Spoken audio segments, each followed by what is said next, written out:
जय माता की। कार्तिक मास की कथा कहानियों में आज हम करेंगे 26वां अध्याय। 26वां अध्याय शुरू करने से पहले यदि आप हमारे चैनल पर अभी अभी नए आए हैं तो चैनल को सब्सक्राइब करना ना भूलें और इसके साथ में घंटी जैसे दिखने वाले बटन को भी दबा लें ताकि आने वाली नई वीडियो की नोटिफिकेशन आप तक पहुंच सके। तो आज शुरू करेंगे 26वां अध्याय। अध्याय शुरू करने से पहले एक बार प्रभु का सुमरन करेंगे। भज मन नारायण नारायण नारायण, श्रीमन नारायण नारायण नारायण, श्रीमन नारायण नारायण नारायण। जय मेरे बांके बिहारी लाल की जय, श्री विष्णु महाराज की जय। तो शुरू करेंगे 26वां अध्याय।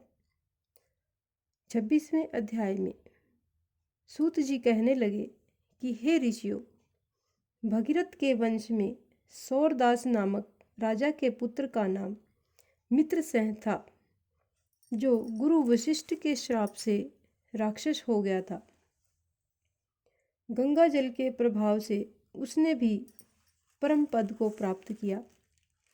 तब ऋषियों ने पूछा कि हे सूत जी, गुरु वशिष्ठ ने मित्रसेन को किस कारण से शाप दिया?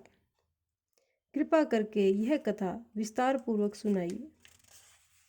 सूत जी बोले कि हे ऋषियों, एक समय अत्यंत धर्मज्ञ यानी धर्म का पालन करने वाला राजा मित्रसेन अपने कुछ साथियों सहित शिकार खेलने के लिए वन में गया, जहां पर उसने अनेक मृगों का शिकार किया। फिर भूख और प्यास से दुखित हो नदी के तट पर आ गया।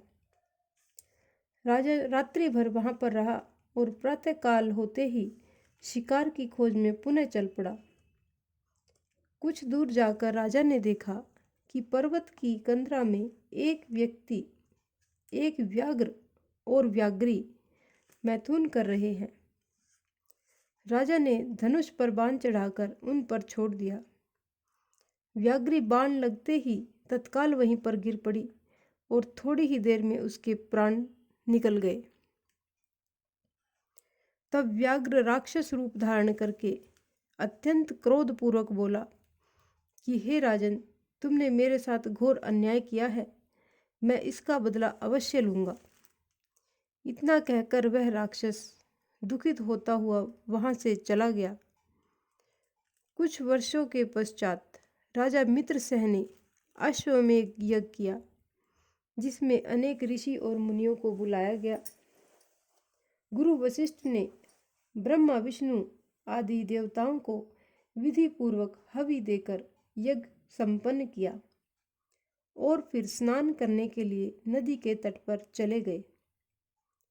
गुरु वशिष्ठ जी के यज्ञ मंडप में जाते ही वह राक्षस, जिसकी स्त्री व्याघ्री को राजा ने वन में मार दिया था, बदला लेने के लिए यज्ञ स्थल पर आया। वह गुरु वशिष्ठ का रूप धारण करके राजा से कहने लगा कि हे राजन, हम मांस खाएंगे, अतः हमारे लिए मांस बनवाओ, हम स्नान करके अभी आते हैं। इतना कहकर वह वहां से चला गया और रसोई का रूप धारण करके मनुष्य का मांस पकाकर रख दिया। जब वास्तविक गुरु वशिष्ठ जी स्नान करके वापस आए तो राजा ने सोने के थाल में सजा हुआ मांस मिश्रित भोजन उनके आगे रख दिया। गुरु जी ने ज्ञान दृष्टि से जान लिया कि भोजन मनुष्य के मांस से बना हुआ है। वशिष्ठ जी ने क्रोधित होकर राजा को शाप दिया कि हे राजन, तुमने हमको मांस मिश्रित राक्षसों के खाने योग्य भोजन दिया है, इसलिए तुम राक्षस हो जाओ। वशिष्ठ जी का श्राप सुनकर राजा ने विनयपूर्वक कहा कि हे गुरुदेव, आपकी आज्ञा से ही ऐसा भोजन बनवाया गया है। राजा की यह बात सुनकर गुरु वशिष्ठ जी ने ध्यान धरकर देखा और राक्षस द्वारा छले जाने का संपूर्ण वृतांत राजा को बतलाया। तब राजा भी निरपराध शाप दिए जाने के कारण अंजलि में जल लेकर उन्हें शाप देने को उद्यत हुआ। ठीक उसी समय उनकी रानी दमयंती आकर कहने लगी कि आप क्षत्रिय हैं, अतएव क्रोध का परित्याग करें और आपके भाग्य में जो लिखा था उसे भोगिए। जो मनुष्य अपने गुरु पर रोष करता है वह वन में जाकर ब्रह्म राक्षस बनता है, अतः आप शांत ही रहिए। स्त्री के इन वचनों को सुनकर राजा क्रोध त्याग कर विचार करने लगा कि अब क्या करना चाहिए। फिर राजा ने अंजलि के जल को जो ही अपने पैरों पर डाला त्यों ही उसके पैर काले पड़ गए। इसी कारण वह राजा राक्षस रूप में कल्माशपाद के नाम से विख्यात हुआ। निरपराध राजा गुरु वशिष्ठ के चरणों में गिरकर बारंबार क्षमा मांगते हुए अपनी मुक्ति का उपाय पूछने लगा। तब वशिष्ठ जी ने कहा, क्योंकि यह पाप अनजाने में हुआ है, इस कारण मेरे शाप का प्रभाव केवल 12 वर्ष तक ही रहेगा। इसके पश्चात तुम अपने वास्तविक स्वरूप में आ जाओगे और अनेक वर्षों तक राज्य का भोग करते हुए गंगा जल के प्रभाव से मुक्ति प्राप्त करोगे और भगवान विष्णु की सेवा करते हुए अंत काल में विष्णु लोक को प्राप्त होगे। इतना कहकर गुरु वशिष्ठ जी अपने आश्रम को चले गए और राजा राक्षसी देह धारण कर निर्जन वनों में भूखा प्यासा फिरने लगा। कई वर्ष तक अनेक कष्ट सहन करने के बाद वह राक्षस नर्मदा नदी के तट पर आया और वहां भी पशु पक्षी मनुष्य तथा सर्प आदि खाकर विचरण करने लगा। वहां घूमते हुए उसने एक दिन नर्मदा नदी के तट पर एक मुनि को अपनी स्त्री के साथ रमण करते हुए देखा। भूख से पीड़ित होने पर जैसे व्याघ्र मृग को पकड़ लेता है, ठीक उसी प्रकार से उसने मुनि को पकड़ लिया।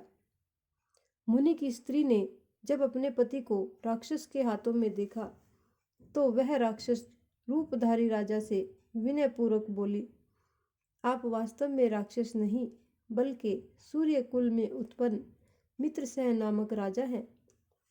मेरा पुत्र अभी छोटा है, अतः बिना पति के इस वन में कैसे निर्वाह करूंगी, इसलिए आप मेरे पति को प्राण दान दे दें। प्राण दान से बढ़कर अन्य कोई दान नहीं।